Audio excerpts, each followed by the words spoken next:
안녕하세요. 믿었은 가족 여러분. 오늘 하루도 하나님이 주신 신령한 복이 은혜와 평강이 여러분들에게 넘쳐서 그 성령 충만함으로 그리스도를 경외함으로 피차 복종하시는 그런 하루가 되시길 기도합니다. 우리 사도신경 하심으로 10월 12일 목요일 새벽 예배를 시작하도록 하겠습니다. 전능하사 천지를 만드신 하나님 아버지를 내가 믿사오며 그 외아들 우리 주 예수 그리스도를 믿사오니 이는 성령으로 잉태하사 동정녀 마리아에게 나시고 본디오 빌라도에게 고난을 받으사 십자가에 못 박혀 죽으시고 장사한 지 사흘 만에 죽은 자 가운데서 다시 살아나시며 하늘에 오르사 전능하신 하나님 우편에 앉아 계시다가 저희로서 산 자와 죽은 자를 심판하러 오시리라. 성령을 믿사오며 거룩한 공회와 성도가 서로 교통하는 것과 죄를 사하여 주시는 것과 몸이 다시 사는 것과 영원히 사는 것을 믿사옵나이다. 아멘. 찬송가 199장 함께 찬양하시겠습니다. 나의 사랑하는 책 함께 찬양하시겠습니다. 찬송가 199장입니다. 나의 사랑하는 책 함께 찬양하시겠습니다.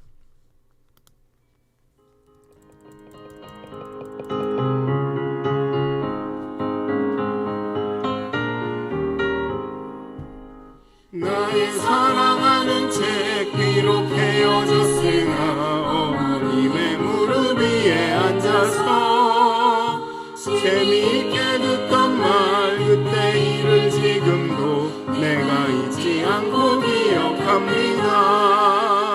귀하고 귀하다 우리 어머님이 들려주시던 재미있게 듣던 말 이 책 중에 있으니 이 성경 심히 사랑합니다. 옛날 용맹스럽던 다니엘의 경험과 유대 임금 다윗 왕의 역사와 주의 선지 엘리야 바람 타고 하늘에 올라가던 이를 기억합니다. 귀하고 귀하다 우리 어머니가 들려주시던 재미있게 듣던 말 이 책 중에 있으니 이 성경 심히 사랑합니다.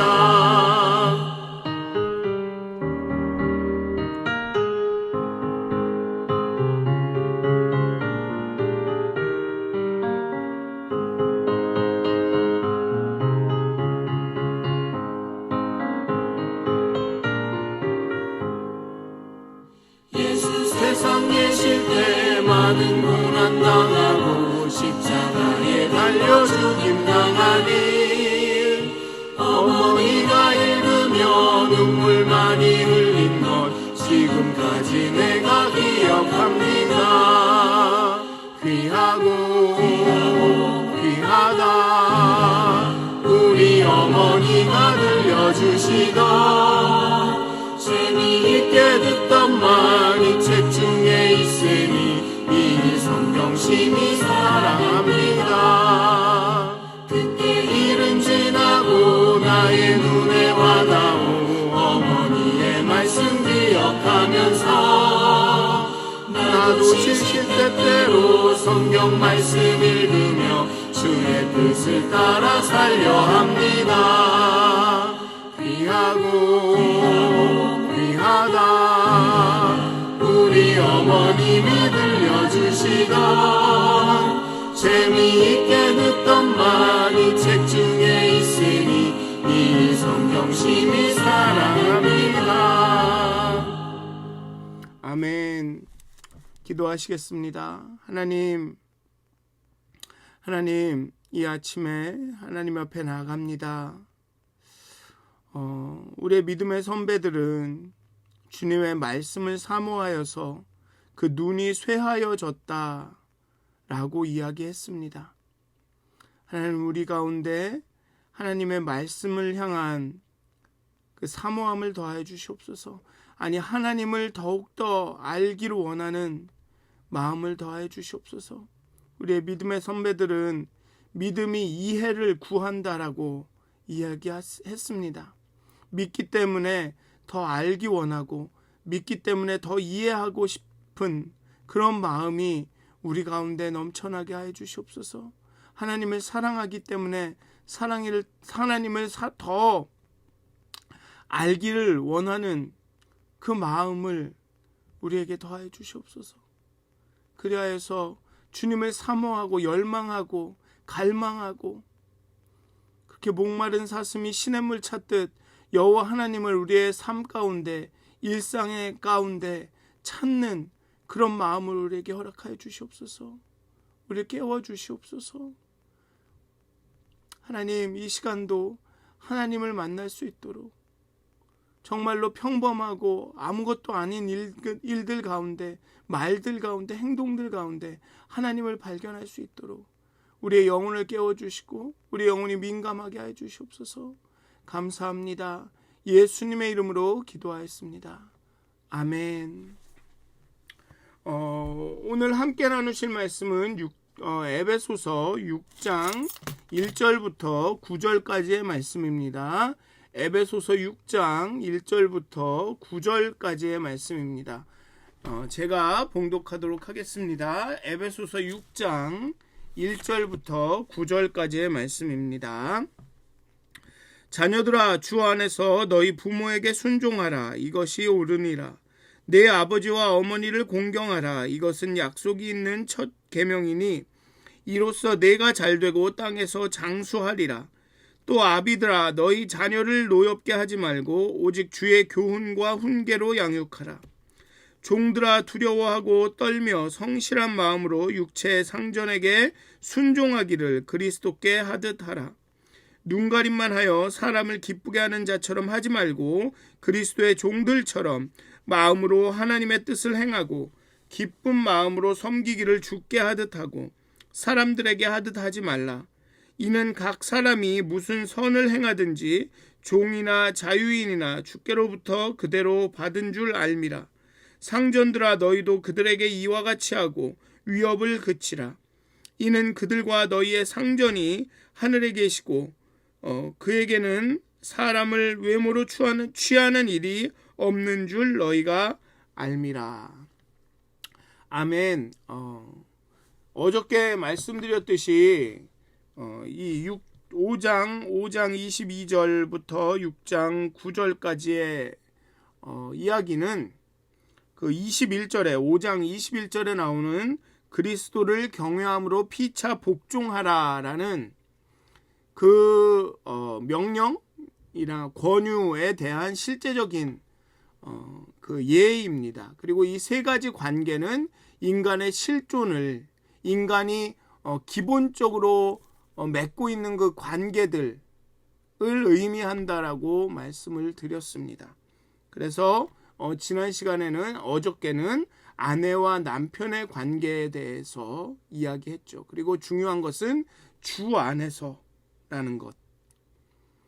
이게 남편이 아내가 남편에게 복종하면 남편이 아내를 사랑해주고 남편이 아내를 사랑해주면 아내가 남편에게 복종하고 이런 관계가 아니라 그리스도를 경험하고 그 신령한 복을 경험한 사람들, 새 사람을 입은 사람들, 옛 구습을 쫓는 옛 사람을 벗어버리고 새 사람을 입은 사람들은 당연히 합당하게 하는 그 삶이, 즉 그리스도의 은혜를 경험한 사람들이 살아가는 모습이 그렇다는 거죠. 그런 말씀을 드렸습니다, 어저께. 그리고 오늘은 종과 자녀와 부모 그리고 종과 상전을 향한 이제 권면이 등장합니다. 자녀들은 부모에게 순종하고 공경해야 합니다. 첫 계명과 그에 따른 약속에 근거한 명령입니다. 뒤에서도 말씀드리겠지만 여기서 첫 계명이라는 것은 10계명의 첫 계명, 10계명을 의미하는 겁니다. 근데 첫 계명이 진짜 그 첫 계명이 아니라 10계명을 둘로 나눴을 때 앞에 4개는 하나님과의 관계에 대한 계명이고 뒤에 나오는 6개가 인간의 관계에 관한 계명이라고 할 때 여기서 첫 계명은 바로 다섯째 계명이 내 부모를 공경하라거든요. 바로 그 인간 관계에 대한 10계명 중에 첫 계명이다라는 의미입니다. 어쨌든 그렇기 때문에 첫 계명이고 그에 따른 약속이 있는 그 명령이기 때문에 따라야 하고 부모를 순종하고 공경해야 하고 부모는 자녀들을 주의 교훈과 훈계로 양육해야 합니다. 또 종들은 주께 하듯 그리스도를 섬기듯 그렇게 성실과 진심으로 주인을 섬겨야 하고 주인은 동일한 섬김에 더해 당시 일상이던 종을 향한 폭력을 그쳐야 합니다. 모두 하나님 앞에서 동일한 지체들이기 때문에 그렇습니다. 1세기 가족 공동체를 대표하는 관계가 부부, 자녀와 부모, 그리고 종과 상전의 관계라고 어저께 말씀드렸습니다. 복종과 순종의 당사자로서 아내와 자녀, 종이 먼저 소개되고 그 대상으로서 남편, 부모, 상전이 뒤를 이으며 이 평행을 이룹니다.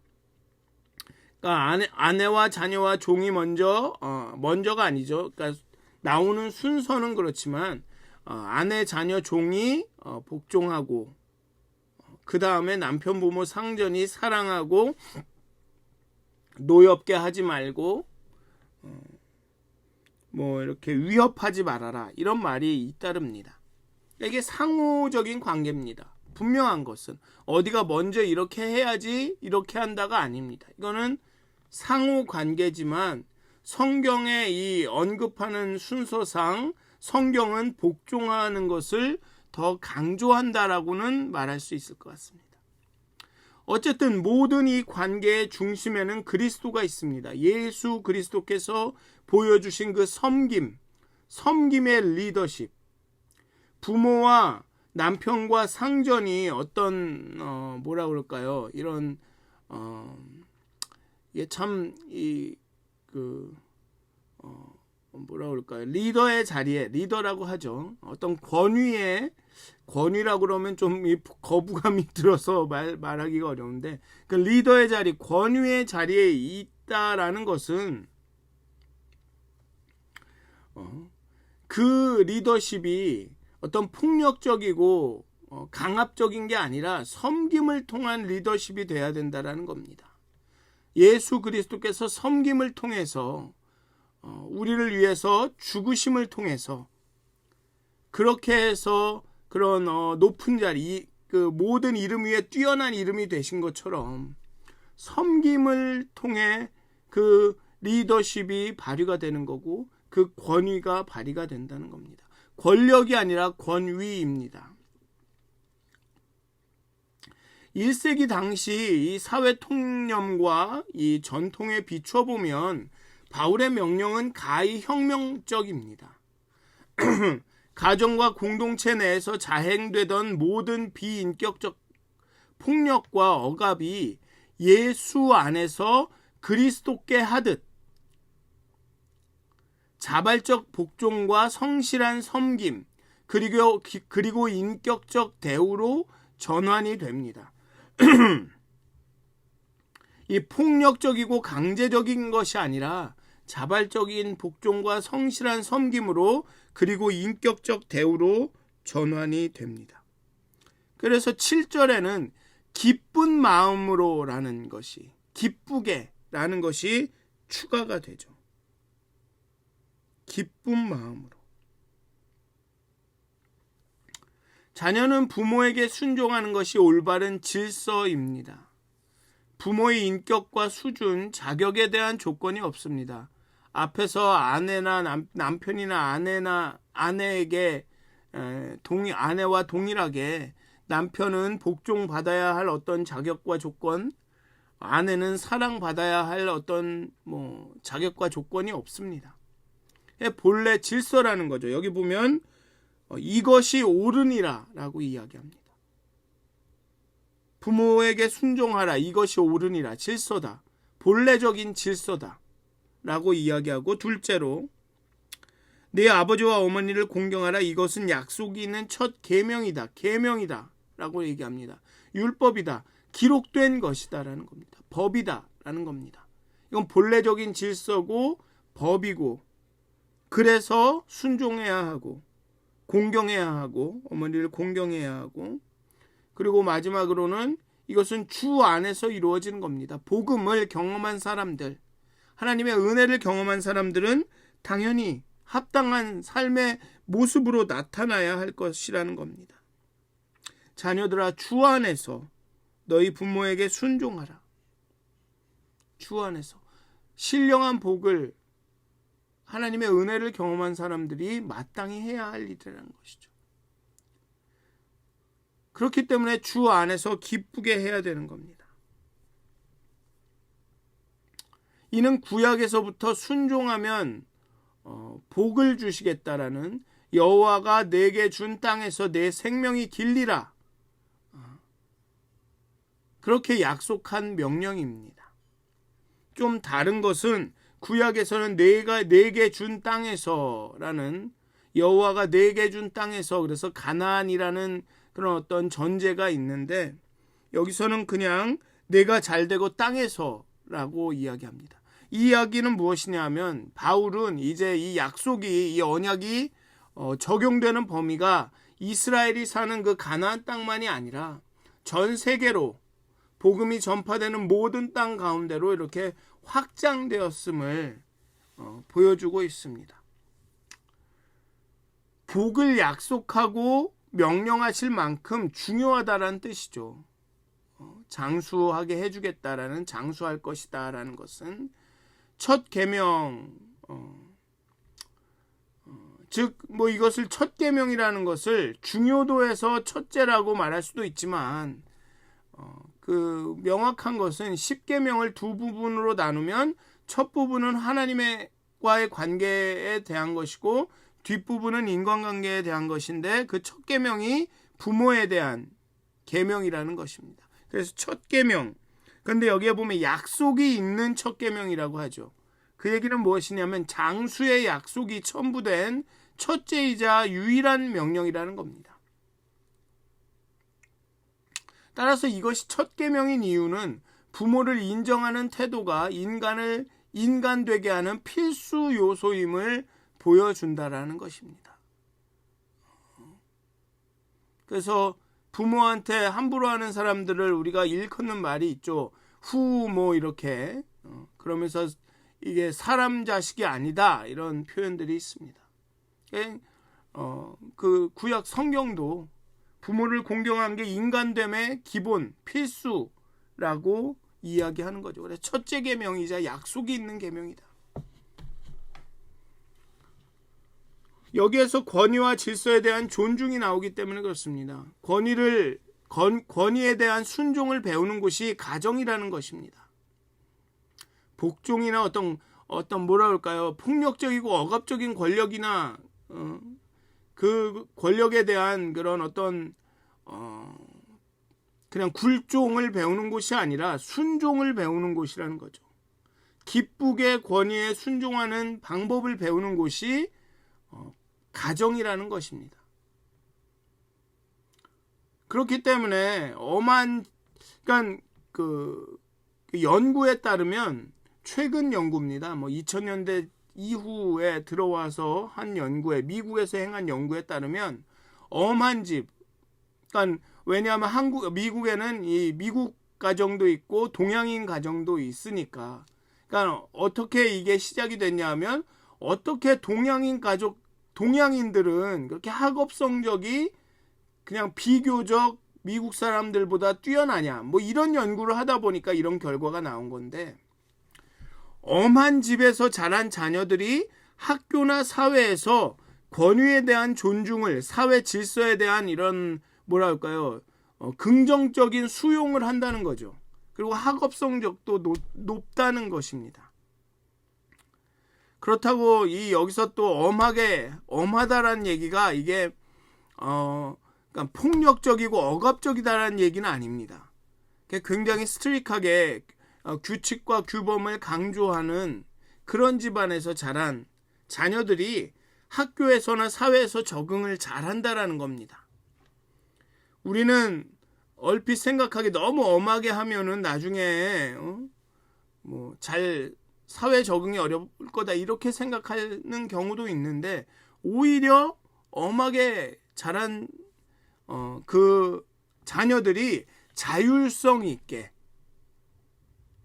학교나 사회에서 잘 적응하고 산다는 겁니다. 그러니까 여기서 그냥 무조건적으로 순종하고 어떤 사회 질서를 그냥 무조건적으로 수용하는 사람이 된다는 게 아니라 오히려 더 자율성 있게 산다는 그런 연구 결과가 나왔습니다.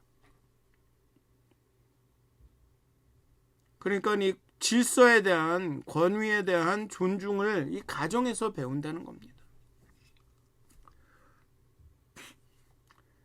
그리고 자녀를 노엽게 하지 말아야 하는 부모들의 역할 역시 억압적인 질서를 바로잡는 노력이 있어야 된다는 겁니다. 우리에게 필수적이라는 거죠. 그런 노력이.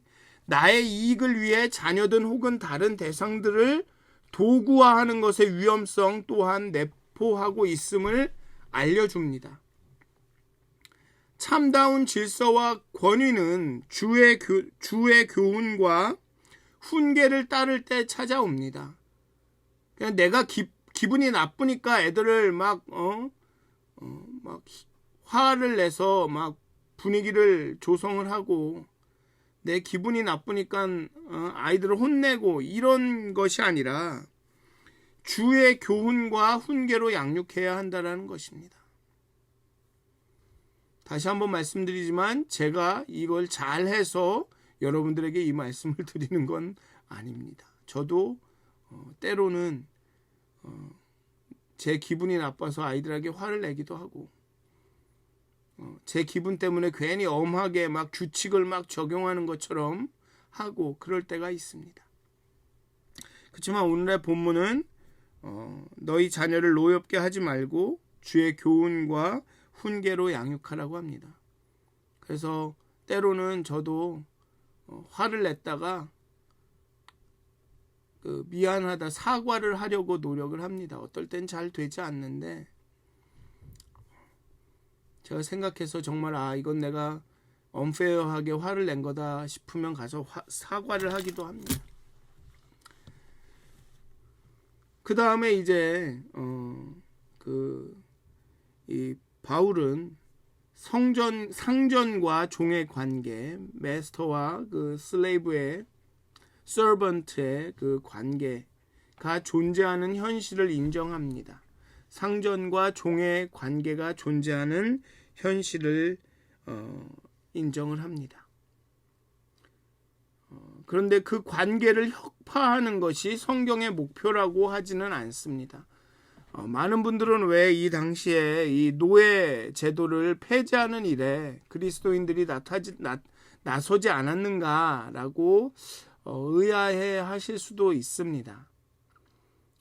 그것에 대한 정확한 이유는 알 수 없지만 그냥 제가 생각하기에는 그 당시 로마 당시에 그 종과 상전의 관계가 우리가 생각하는 것처럼 정말 미국 그 개척 당시에 남부에 있는 그 목화 농장에서 주인과 그 노예의 관계보다는 더 낫다라는, 좀 더 계약적인 관계에 가까웠다라는, 그렇기 때문에 아마 바울도 거기에 대해서 그 노예 제도를, 종과 상전이 있는 제도를 없애라 이렇게까지 이야기하지 않은 것 같습니다. 왜냐하면 나중에 보면 오네시몬가요, 그 종을 다시 자유케 해줘라 라는 이런 권면도 하게 되고, 이런 걸 봐선 그렇게까지 지금 우리가 생각하는 것 같은 그런 아주 나쁘다, 이게 표현을 뭐라고 해야 되지 그런데 그렇게 아주 절망적인 관계는 아니었던 것 같습니다. 그렇기 때문에 노예제도를 없애라 이렇게까지는 이야기하지 않고, 다만 상전과 종 관계가 좀 이렇게 뭐라 그럴까요? 이게 섬기고 또 위협하지 않는 그런 관계가 될 것을 권면하는 것 같습니다. 그렇지만 실제로는 그 사회적 제도 자체를 무력화하는 것이 복음의 능력이기도 하죠. 이런 말 자체가 종과 상전에게 다른 어떤 세상 질서와는 다른 질서에 대한 의식을 심어줌으로써 교회 안에 들어오면 종과 상전이 일단은 형제가 되니까 형제 자매로 서로 관계를 하니 아마도 이런 분명하게 그 명시적으로는 노예제도를 없애라라고 하진 않았지만 이렇게 종은 주 안에서 기쁘게 상전을 섬기고 또 상전은 위협하지 않고 그들을 형제 자매로 주 안에서 대하다 보니 그들의 관계가 어쩌면 이런 그 복음의 영향력으로 이런 종과 상전의 관계가 나중에 계약적인 관계로 이렇게 발전하지 않았을까. 그러니까 기사도가 그런 거지 않습니까? 계약의 관계죠. 거기도 보면 그런 것이 아닐까라는 분명히 이렇게 명시적으로 노예제를 없애라 하지는 않았지만 이러한 종과 상전의 관계의 어떤 그 변화가 종국에는 그 노예제도를 없애는 쪽으로 가지 않았을까라는 그런 생각을 해봅니다. 종이 상전을 두려워하고 죽게 하듯 성실하게 대하고 순종한다면 사실상 노예제도 아래서의 기대를 넘어서는 거죠. 인간 상전들이 하늘 하나님께서 외모로 사람을 차별하지 않고 자신이 지은 소중한 생명으로 대하듯 한다면 이것 또한 세상에서 볼 수 없는 관계가 될 것입니다. 노예제도가 실존하고 존재한다고 해도 이러한 관계로 노예가 상전을 대하고 종이 상전을 대하고 상전이 종을 대한다면 이 또한 세상에서 볼 수 없는 관계죠. 그렇다면 상전과 종의 관계는 이때 더는 세상이 정한 관계는 존재하지 않게 되는 것입니다. 명목상 이 상전과 종의 관계는 있을지 몰라도 실제상으로는 그런 관계가 없는 거죠. 그래서 아마도 여기 노예제도에 대한 혁파를 이렇게 천명하지는 않았던 것 같습니다. 부부관계, 부모와 자녀 관계, 주인과 종의 관계는 하나님이 만드셨습니다. 그 앞에 이 종과 상전의 관계에 대해서 한마디 더 덧붙이자면 우리가 고용주와 고용자, 고용인, 피고용인, 고용자와 피고용인 관계도 그러니까 특히나 우리 사업을 하시거나 사장님 분들 밑에 직원들을 거느리고 계시는 우리 CEO 대표님 분들은 이 말씀을 이렇게 마음에 잘 새기셔야 될지도 모릅니다. 한국에 보면 그런 분들 계시죠. 장로님인데 어디 대표님이신데 교회에서는 그렇게 장로님 말씀을 듣는데 회사에 가면 임금 체불하고 근로 그 환경을 아주 개선해주지 않고 이런 분들이 계십니다. 그건 합당하지 않다는 거죠. 신령한 복에 합당하지 않는 삶을 사시는 겁니다. 그렇기 때문에 이 노사관계 그렇다고 제가 노동운동을 한다거나 조합 노동조합 이런 거를 막 주장하는 것은 아니지만 고용자는 피고용인들을 여기에 나온 것처럼 그러니까 성경은 그렇게 말하고 있으니까요. 정말 소중하게 대해야 합니다. 물론 이 피고용인들은 그 사주를 위해서 또 그렇게 주님께 하듯 성실하게 일해야 되죠. 그러니까 상호적인 관계가 이루어져야 한다는 겁니다. 어쨌든 그 모델이 하나님이 만드셨다는 겁니다. 삼위 하나님의 존재 방식, 하나님께서 피조물이며 구원하여 자기 백성으로 삼으신 우리를 상대하시는 방식이 우리가 이 세상에서 만들어가야 할 관계의 원형이라는 겁니다.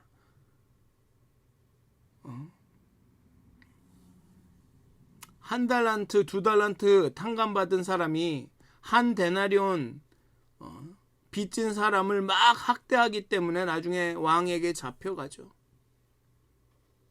그런 겁니다.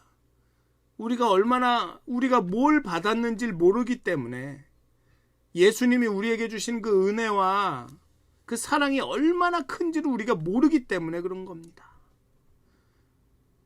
내가 어떤 존재였는지를 까먹었기 때문에 그러죠.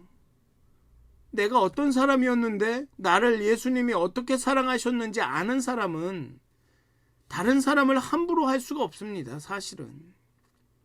그 다른 사람도 하나님이 사랑하셨다라고 여긴다면 조심스러운 거죠. 모든 관계가.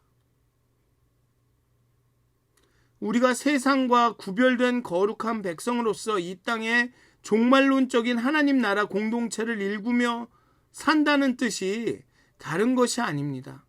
바로 세상에서는 절대 볼 수 없고 이룰 수도 없고 오직 성령의 능력으로만 이룰 수 있는 이 사랑과 섬김의 관계를 구현하는 교회를 일군다는 뜻입니다. 초기 교회 공동체가 그렇게 핍박을 받으면서도 성장하였던 이유는 날마다 그 구원받는 자의 수가 늘어났던 이유는 무엇이냐 하면 세상과 다른 관계를 봤다는 거죠. 남자와 여자가 서로를 섬기며 사랑하는 관계를, 세상에 나가면 남자가 여자를 억압하는 관계였는데 교회 안은 그렇지 않다는 거죠.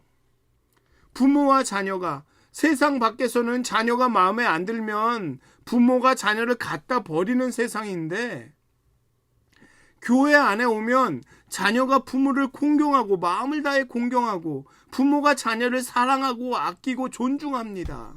그런 관계를 보는 거죠. 밖에서는 상전이, 주인이 종을 함부로 대하고 아껴주지도 않는데 교회 공동체 안에 들어왔더니 주인이 종에게 형제여라고 부릅니다. 같은 상에 앉아서 같이 식사를 합니다. 떡을 뗍니다. 그런 일들을 보니 교회에 안 올 수가 있겠습니까? 아무리 힘들고 어려워도 그들이 받는 박해보다도 그 안에서 누리는 하나님의 은혜와 사랑과 그 형제 자매의 섬김이 더 크니까 교회로 모이는 겁니다. 세상 때문에 사람들이 교회를 떠난다고요? 아니요. 교회 때문에 세상이 교회를 버린 겁니다. 사랑하는 믿었은 가족 여러분, 이런 관계, 세 가지 관계, 아내와 남편, 부모와 자녀, 상전과 종, 이런 관계를 통해서 하나님이, 그리스도의 복음이, 은혜가 전파되는 겁니다. 선교와 전도가 다른 게 아닙니다. 야, 우리 가정 너무 행복해. 우리 자녀들 너무 관계가 좋아. 우리 회사 예수 믿는 사장이 오더니 바뀌었어. 이런 입소문을 통해서 사람들이 교회에 오는 겁니다. 바울의 서신서를 이렇게 읽다 보면 바울은 전도해라라는 말 하지 않습니다. 전도해란 말 하지 않습니다. 한 마음 한 뜻으로 상대를 나보다 낮게 여기고 사랑하고 그렇게 교회를 세워라, 이 얘기는 하지 가서 전도해라는 얘기 하지 않습니다.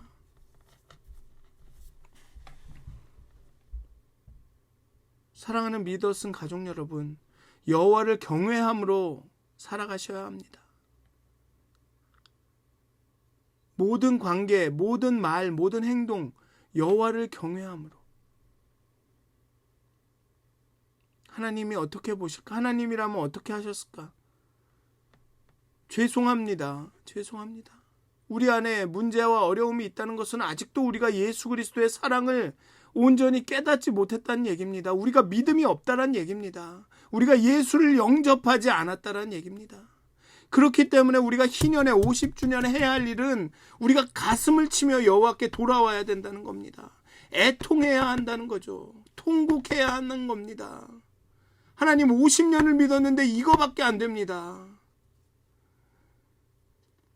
교회가 50년을 저기에 있었는데 우리 교회가 이거밖에 안 됩니다. 애통해야 한다는 겁니다. 사랑하는 믿었은 가족 여러분, 정말 여호와를 경외함으로 주 안에서 우리의 모든 관계가 변화되시기를 주님의 이름으로 축원드립니다. 기도하시겠습니다. 하나님, 정말 우리가 주 안에서 살지 못했음을 회개하게 하여 주시옵소서. 우리가 여호와를 경외하며 살지 못했음을, 그리하여서 우리의 모든 관계가 하나님의 뜻에 합당하지 않게 이루어졌음을 우리가 깨달아 알게 하여 주시옵소서. 정말로 하나님 앞에 나가 회개하게 하여 주시옵소서. 우리가 주의 말씀대로 주님이 우리에게 베풀어 주신 그 은혜와 사랑대로 살지 못하였음을, 우리 안에 그 사랑이 있지 않아서 그 사랑이 우리를 강권하지 못하였음을, 우리가 하나님을 두기를, 우리의 마음에 두기를 거부하였기 때문에 우리 안에 시기와 질투와 미움과 다툼과 악이 넘쳤음을 고백하며 하나님 앞에 나가게 하여 주시옵소서. 하나님, 우리의 연약함을, 우리의 부족함을, 우리의 믿음 없음을, 여전히 우리가 예수 그리스도를 신뢰하지 못함을 긍휼히 여겨 주시옵소서. 우리의 영혼을 깨워주시고 우리의 영적인 민감함을 회복해 주셔서 우리가 날마다 하나님 앞에 애통하며 회개하게 하여 주시옵소서. 성령이여 우리 가운데 임하셔서 우리로 애통하며 통곡하며 하나님께 돌아가게 하여 주시옵소서. 감사합니다. 예수님의 이름으로 기도하였습니다. 아멘. 하늘에 계신 우리 아버지여, 이름이 거룩히 여김을 받으시오며 나라의 임하옵시며 뜻이 하늘에서 이루어진 것 같이 땅에서도 이루어지이다. 오늘 우리에게 일용할 양식을 주시옵고 우리가 우리에게 죄진 자를 사하여 준 것 같이 우리의 죄를 사하여 주시옵고 우리를 시험에 들게 하지 마옵시고 다만 악에서 구하옵소서.